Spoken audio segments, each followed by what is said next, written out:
If there's anything you do today, take just a minute to listen to this song by artist Jesse Wells, linked in the description box below. Titled United Health, Wells puts the sheer absurdity and inhumanity of our country's for-profit healthcare into focus with bone-chilling bars like commoditized health, monopolized fraud.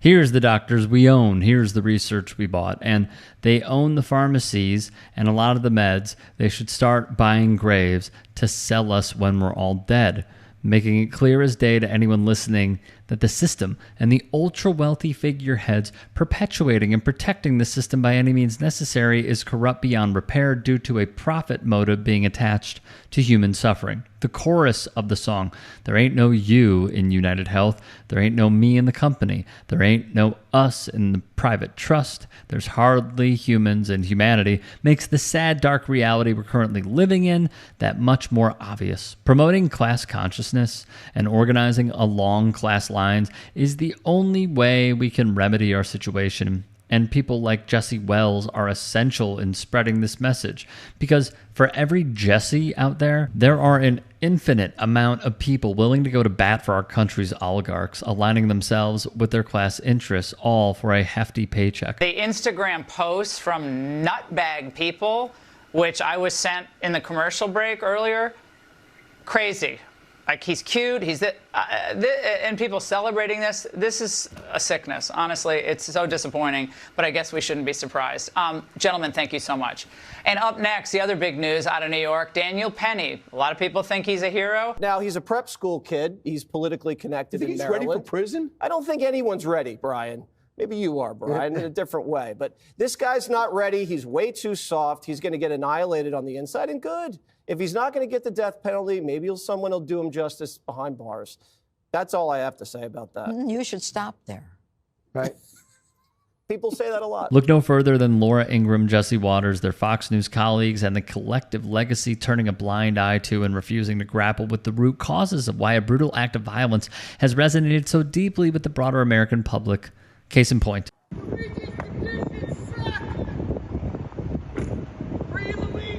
If these sound bites captured by News Nation are any indication, Brian Thompson's alleged shooter, Luigi Mangione, doesn't appear to be in any danger in state custody, and the mere suggestion he would be shows just how out of touch Waters and people of his ilk truly are. All of the CEOs out there being like, I'm so scared, violence is not the answer. Gen Z is really sitting here like, oh my God, y'all really raised the school shooter generation and now you're asking us for sympathy. You normalize gun violence to the point where we take days to weeks off of school to practice what to do when an armed gunman comes into our building. We grew up in a generation where our lawmakers look at our dead kids, our dead friends, our dead peers, and they tell us that the answer, that the solution for that was a bulletproof backpack. And now you're upset. You want us to cry because some man got shot in broad daylight?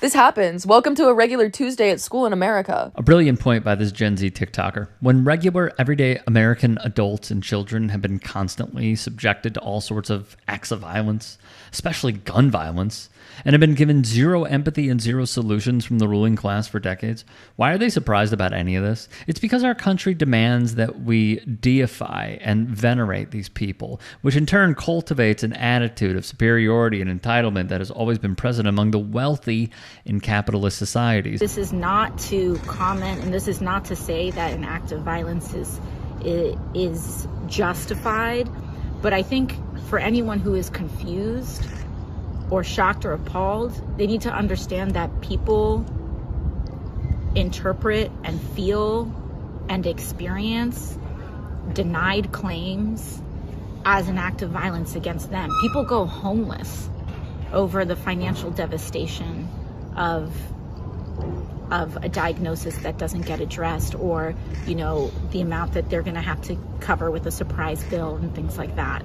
And when we kind of talk about how systems are violent in this country, in this passive way, our privatized healthcare system is like that for a huge amount of Americans. Violence is never the answer. This guy gets a trial who's allegedly killed the CEO of United Health.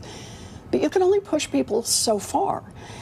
And then they start to take matters into their own hands. AOC and Elizabeth Warren couldn't be more correct. It's just a fact that the further and further you push someone into a corner, they will inevitably retaliate with violence because they perceive that to be the only solution to remedying their situation. Now watch how Bernie Sanders navigates the rest of this Meet the Press interview. Is this the right time in the wake of this horrific murder to be talking about health care policy? Look, Elizabeth Warren obviously understands killing and murder and shooting somebody in the back is totally unacceptable. What you have seen rising up is people's anger at a health insurance industry which denies people the health care that they desperately need while they make billions and billions of dollars in profit. So killing anybody, shooting somebody in the back who's the father of two is outrageous. It is unacceptable. Nobody should applaud it. I know Senator Warren did not. But I think what we need to ask ourselves when we talk about health care is why we are the only major country on earth not to guarantee health care to all people, why we have a life expectancy which is significantly lower than in other countries, why working class people die 5 to 10 years shorter than the people on top. That's what this is about. There's never a bad time to highlight our fundamentally broken healthcare system and ways that we can fix it when our family, friends, and neighbors are dying as a result. We are moving rapidly into an oligarchic form of society. Never before in American history have so few billionaires, so few people had so much wealth and so much power. Never before has there been so much concentration of ownership, sector after sector, power of Wall Street, and never before in American history, and we better talk about this, have the people on top had so much political power. We can't go around the world saying, oh, well, in Russia, Putin has an oligarchy. Well, we got an oligarchy here, too. And in this last election, in both parties, billionaires spent huge amounts of money to elect their candidates. The only thing we'd amend is saying that America was designed to be, and has always been, an oligarchy-dominated society.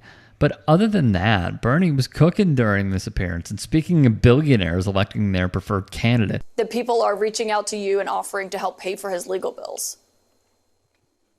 That's correct. Would you accept those offers? I mean, I imagine you maybe have, I don't know, have you ever gotten that before? Nah, to be honest with you, I probably wouldn't. Why do you think they're offering?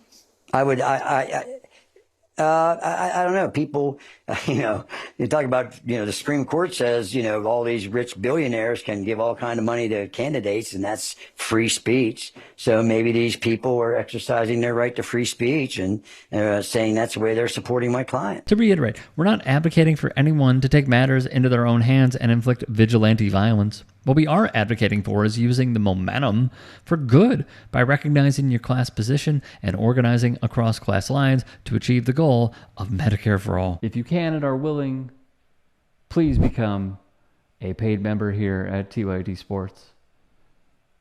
And or go to tyt.com/join. In addition, you can follow me on Twitter, Instagram, and TikTok. Appreciate it. Have a great day.